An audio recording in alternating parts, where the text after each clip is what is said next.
No encontro do G20, o presidente americano Donald Trump disse que o presidente brasileiro Jair Bolsonaro é muito amado aqui no Brasil pelos brasileiros. Mas eu acredito que, é bem provável que o Donald Trump, presidente americano, não teve contato com uma pesquisa recente que foi divulgada pelo Ibope sobre a aprovação de Bolsonaro. Segundo dados da pesquisa Ibope, que foi realizada agora no mês de junho, Bolsonaro tem um empate de 32% de ruim ou péssimo, regular e bom ou ótimo, mantendo ali naquela faixa de 30 a 35% que nós estamos falando que o governo Bolsonaro tem de aprovação nesse momento. E gostaria de passar algumas informações para vocês com relação aos números de abril, que foi a última pesquisa realizada pelo Ibope. Bolsonaro em abril ele tinha 35% de bom ou ótimo e 27% de ruim ou péssimo. Então houve um aumento ali de ruim ou péssimo que praticamente pegou essa desaprovação do governo Bolsonaro. E eu vi um comentário hoje na Jovem Pan, no Morning Show, vou deixar o vídeo aqui na descrição, que fala sobre 2/3 da população, elas aprovam o governo Bolsonaro, porque ali temos 2/3 de regular e bom ou ótimo, então Bolsonaro é desaprovado por apenas 1/3 da população. E esse é o pior índice de aprovação para um presidente num primeiro mandato. Mas eu não acho que a análise parta bem para esse lado de quantas pessoas gostam de Bolsonaro, quantas pessoas o rejeitam. Não é esse ponto da análise, e nós caímos mais uma vez em um ponto que nós aqui do canal do Professor Leonardo estamos discutindo muito sobre quem são as pessoas que sustentam o governo Bolsonaro. E essas 30 a 35% nós precisamos dissecar, nós precisamos apresentar para entender esses 35%, para saber quais serão as próximas ações do governo Bolsonaro, porque Bolsonaro ele é dependente das ruas, obviamente, né? Mas ele precisa manter uma militância acesa, manter o fogo queimando nessa militância para conseguir se cacifar politicamente, porque você sabe, todo governo o que ele quer é se perpetuar no poder. E aqui no canal do Professor Leonardo nós estamos levantando aqui a questão de que essa população que aprova Bolsonaro ela é composta em sua maioria por evangélicos, depois composta por pessoas de extrema direita e aqui um grupo que nós podemos chamar de outros, que são ali apoiadores de Bolsonaro. Mas essa porcentagem de maioria evangélica é muito interessante e por isso que Bolsonaro ele está fazendo um discurso muito mais atrelado aos interesses da comunidade evangélica, dos neopentecostais. É por isso que ele vai até a celebração dos 108 anos da Assembleia de Deus no Brasil, em Belém. É por isso que ele aparece na Marcha para Jesus. É por isso que quando o Brasil está no G20, eles querem retirar a palavra gênero e fazem o país passar uma vergonha muito grande, como eu comentei no link, como eu comentei no vídeo, vou deixar o link aqui na descrição. Então Bolsonaro ele acena para a comunidade evangélica, por quê? Porque ele precisa manter essa população, ele precisa manter essas pessoas para perto de si. Então ele faz acenos religiosos, ele chama a comunidade neopentecostal, ele aparece na Record, e aí ao trazer a comunidade evangélica para perto, ele já ataca a Globo, e atacar a Globo rende também popularidade para os presidentes. Então é muito possível que Bolsonaro vai continuar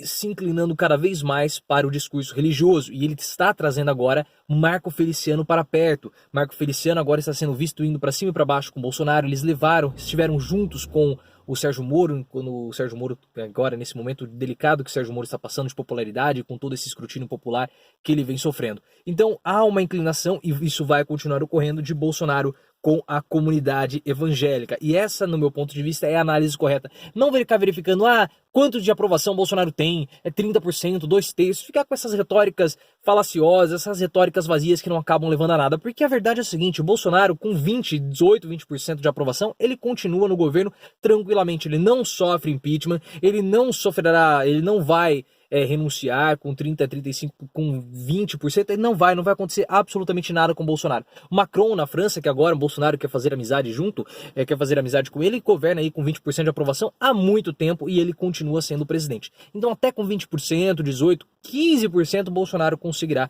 se manter ali, governar o Brasil nos próximos 4 anos. Agora nós temos que puxar alguns pontos que são bem interessantes dessa pesquisa que foi feita no Ibope, porque é interessante, porque apesar de 32% acharem que o governo Bolsonaro é ruim, 39% possuem perspectivas positivas a respeito do governo Bolsonaro. Então essa retórica de que 2/3 aprova o governo Bolsonaro não é bem assim, porque aqueles que acham um governo regular, eles têm uma perspectiva, em alguns pontos são ruins e outros pontos são bons, então eles não aprovam o governo Bolsonaro em sua totalidade. E o Ibope ele foi muito feliz porque apresentou pontos bem interessantes sobre políticas de Bolsonaro. E uma das políticas que mais tem desaprovação é com relação à educação. Com todo esse movimento do Abraham Weintraub, esse desastre que é o Abraham Weintraub, os cortes que o governo quer falar que são contingenciamento, eu quero saber vai ser o seguinte, esse dinheiro vai voltar? Se o dinheiro voltar, aí vai ser considerado um contingenciamento. Caso contrário, vão ser cortes. Esse episódio de balbúrdia, toda essa encenação, esse showzinho promovido pelo Abraham Weintraub, acabou desaprovando o MEC. Agora o MEC ele tem 54% de desaprovação. Então o MEC as políticas educacionais de Bolsonaro, elas estão sofrendo bastante rejeição por parte da população. Só que a política de Bolsonaro que mais tem aprovação, e esse é um ponto muito importante, e nas análises que eu vi, tanto do Vila, quanto da Jovem Pan, de outros canais, eles não mencionam isso, e esse é um ponto central dessa pesquisa que foi mostrada pelo Ibope. Para 54% da população brasileira, a população aprova as políticas de segurança pública do governo Bolsonaro. E esse é um tema central para o governo Bolsonaro, porque foi isso que Bolsonaro defendeu durante a sua campanha. Bolsonaro não defendeu reforma da Previdência, Bolsonaro não defendeu saúde, ele defendeu segurança pública, redução da violência, redução da corrupção. E essa política de Bolsonaro é bem avaliada. Mais da metade da população brasileira aprova as medidas, as políticas de combate à violência, de combate à segurança pública. E isso é uma questão chave para Bolsonaro. Ele precisa continuar mantendo essa aprovação para a segurança pública, porque foi isso que ele prometeu.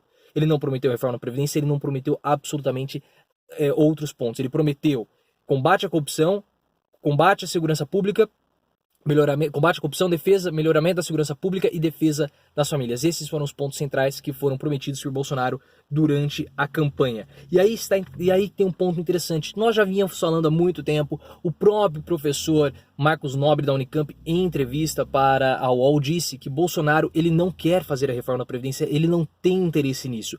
Então ele terceirizou para o Paulo Guedes e agora a reforma da Previdência está nas mãos do Congresso. E é muito interessante porque agora o Bolsonaro ele tende a adotar, com essa aprovação mais baixa, uma política de fato conflito, de confronto. E é isso que o Bolsonaro sabe fazer. Bolsonaro ele sabe ir para o confronto, ele sabe ir para o conflito. E ele vai para o confronto cada vez mais com Paulo Guedes. Agora, no dia 30, nós vamos ter a passeata em favor da Lava Jato, que eu estou chamando aqui de passeata dos corruptos, porque quem aprova um ato de corrupção é corrupto. Quem aprova gente que quebra a lei é uma passeata em favor da corrupção do judiciário. Então, na passeata em favor da corrupção do judiciário, nós vamos ter com certeza ataques ao Rodrigo Maia, e isso para Bolsonaro é interessante. Ele quer que tenha esses ataques, ele precisa ficar observando o apoio da população para ter esses ataques ao Rodrigo Maia, porque ele mostra confronto com o Rodrigo Maia. E aí qualquer reforma, e interessante é que o Rodrigo Maia ele está encabeçando, o Congresso que está encabeçando a reforma da Previdência.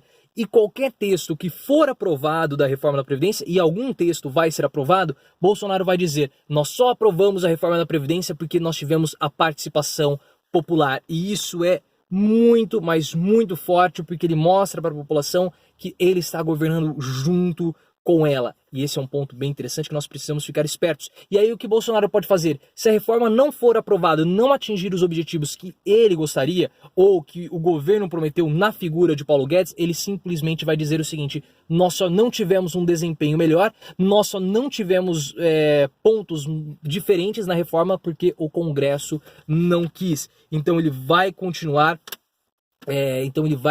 tendo essa política de conflito com o Congresso, porque Bolsonaro ele precisa desse inimigo, ele precisa do embate, e é isso que ele quer fazer. E com esses 30% de aprovação, que é uma maioria evangélica, Bolsonaro vai continuar tendo uma inclinação religiosa muito grande. Porque além dele jogar a culpa no Congresso da reforma da Previdência, caso nós não tenhamos uma retomada econômica que é esperada no ano que vem, segundo integrantes da equipe de Bolsonaro, é esperado que Bolsonaro comece a melhorar a sua aprovação a partir do ano que vem, quando as reformas começarem a ser aprovadas e começarem, de fato, a surtirem efeito. Mas caso não haja essa reaprovação, não haja esse aumento de popularidade, o que Bolsonaro pode dizer? Como ele está muito inclinado para a comunidade evangélica, ele pode simplesmente falar que esse é um problema do Congresso, o Congresso não permitiu, ou simplesmente falar que Deus não quis. Porque da mesma forma que o povo hebreu sofreu quando esteve no Egito, sofreu no cativeiro da Babilônia, sofreu durante todo o êxodo dos 40 anos no deserto, agora é um recado de Deus